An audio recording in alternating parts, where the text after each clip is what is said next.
तजी गान। भगवान कहते हैं शबरी,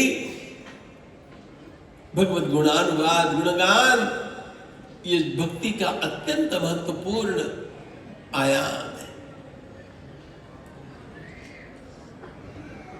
सच्ची बात बताऊं, आजकल लोग है ना ध्यान करते, ध्यान मेडिटेशन पता नहीं क्या करते। हम ध्यान की महत्ता को जानते हैं। भगवत गीता ने ध्यान को स्वतंत्र साधन बताया है। ध्यानेन आत्मनिपश्यन्ति केचित् आत्मानमात्मना अन्ये सांख्येन योगेन कर्मयोगेन च। स्वतंत्र साधन है ध्यान। लेकिन ध्यान कोई कैसे कर पाएगा जब तक भगवान का नाम नहीं लेगा। इसलिए मैं अपनी भाषा में बोलते रहता हूं। अच्छा, ध्यान करने वाले हैं ना, आजकल एक हमारे देश में फैशनेबल स्पिरिचुअलिज्म चला है। फैशनेबल, उनको माला वाला ये सब पुराना पंथी काम लगता है। वो खाली मेडिटेशन करते हैं। जब तक नाम में दृढ़ता नहीं होगी, जप में दृढ़ता नहीं होगी, तब तक पक्का ध्यान रखना, ध्यान में आपका प्रवेश नहीं हो सकता है। मैं अपनी भाषा में कहते रहता हूं, जप करना यह रनवे है। जप के रनवे के ऊपर दौड़े बिना आपको ध्यान का टेक ऑफ लेना ही संभव नहीं है। विमान उड़ता है तो पहले वह रनवे पर दौड़ता है, फिर उड़ता है। भगवान के गुणगान, उनका नाम है, उनके नाम रूप गुण लीला धाम, इन पांचों में से किसी को पकड़ लो और क्या करो। भगवान संकीर्तन की महिमा गा रहे हैं। संकीर्तन अपने आप में सर्वात्मस्नपनम परम विजयते श्री कृष्ण संकीर्तन। संकीर्तन एक साक्षात सक्रिय समाधि है।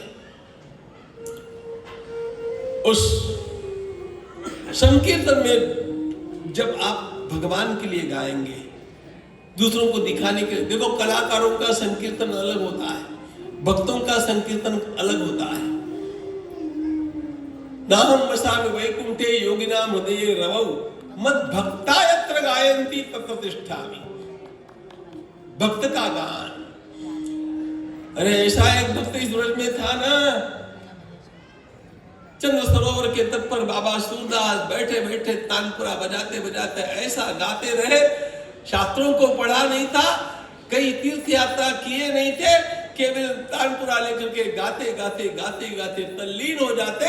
और हमारा वो छोरा नंद किशोर वहां पर आकर के बैठ करके बाबा के आनंद लेता, उस गान का आनंद लेता। भगवान श्रवण के लिए बैठ जाते हैं, आ जाते हैं। आप कितना संकीर्तन करेंगे, कैसे करेंगे, यह आप सब जानते हैं। बहुत विस्तार करने की आवश्यकता नहीं। एक छोटी बात जो काम की अपनी बतला देता हूं। लोगों की एक समस्या होती है, मन लगता नहीं है। आप एक काम करो,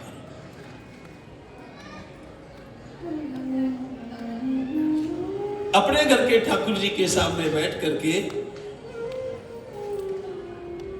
हमारे प्राचीन महात्माओं के पदों को गुनगुनाना आरंभ करो। आपको साज-बाज की भी आवश्यकता नहीं, गला बहुत अच्छा हो उसकी भी आवश्यकता नहीं। आप गुनगुनाना आरंभ करो। आप गुनगुनाते रहिएगा, गुनगुनाते रहिएगा। विनय पत्रिका गुनगुनाइए, कवितावली गुनगुनाइए, दोहावली गुनगुनाइए, मीरा के पद गुनगुनाइए। हमारे अष्टछाप कवियों के, भक्तों के पद गुनगुनाइए।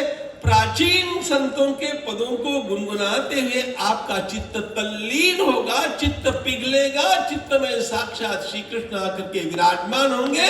ये पक्की बात।